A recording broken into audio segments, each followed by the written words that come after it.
ಅವ್ರನ್ನ ಕೇಳಿ, ನನಗೆ ಕೇಳ್ತೀರಾ? ಅವ್ರು ನಮ್ಮ AICC ಅಧ್ಯಕ್ಷರು, ಅವ್ರ ವಿಚಾರದಲ್ಲಿ ಮಾತಾಡುವಷ್ಟು ದೊಡ್ಡ ವ್ಯಕ್ತಿ ನಾನಲ್ಲ.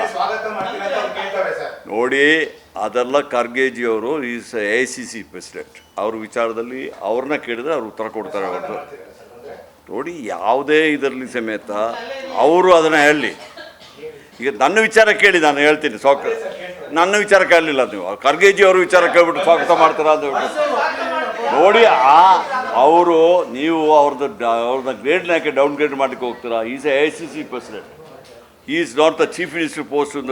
ಅವ್ರು ಯಾವುದೋ ಕಾಲದಲ್ಲಿ ಇಲ್ಲಿದ್ದವರು ಆಪೋಸಿಷನ್ ಲೀಡರ್ ಆಗಿದ್ದು ಅದು ಅವತ್ತರ ಆಗಿದ್ರೆ ಅವದೇ ಅದಕ್ಕೆ ಅದು ಅವರಿಗೆ ಬಿಟ್ಟಿದ್ದಕ್ಕೋಸ್ಕರ ನನಗೆಲ್ಲ, ನಾನು ಅದಕ್ಕೆ ಉತ್ತರ ಕೊಡೋದಿಲ್ಲ.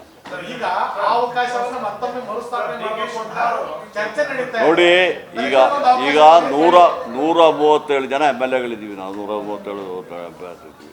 ಈಗ ನಮ್ಮ ಚೀಫ್ ಮಿನಿಸ್ಟರ್ ಇದ್ದಾರೆ ಅಲ್ಲಿ ಕುರ್ಚಿ ಖಾಲಿ ಇಲ್ಲ. ನೀವು ಈ ಪ್ರಶ್ನೆ ಎಲ್ಲ ಯಾಕೆ ನನ್ನ ಕೇಳ್ತೀರಾ?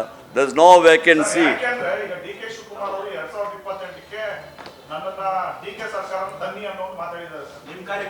ನೋಡಿ, ಅವರು ಯಾವುದೇ ಮಾತು ಹೇಳಿರ್ಬೋದು, ಅವರು ವೈಯಕ್ತಿಕವಾಗಿ ಹೇಳಿರ್ತಾರೆ, ಆಯ್ತಾ? ವೈಯಕ್ತಿಕ ಕೇಳಿ ಅವರು ಇದ್ದಾಗ ನೋಡಿ ನೋಡಿ ನೋಡಿ ಹಂಗೆ 28ನೇ ತಾರೀಕು ಆದಮೇಲೆ ತಾನೇ ಹೇಳಿದ್ದು, 28 ಆದಮೇಲೆ ತಾನೇ ಹೇಳಿರೋದು. ಆ ಟೈಮಲ್ಲಿ ಮಾತಾಡೋಣ, ಈಗ ಯಾಕೆ ಮಾತಾಡ್ತೀನಿ?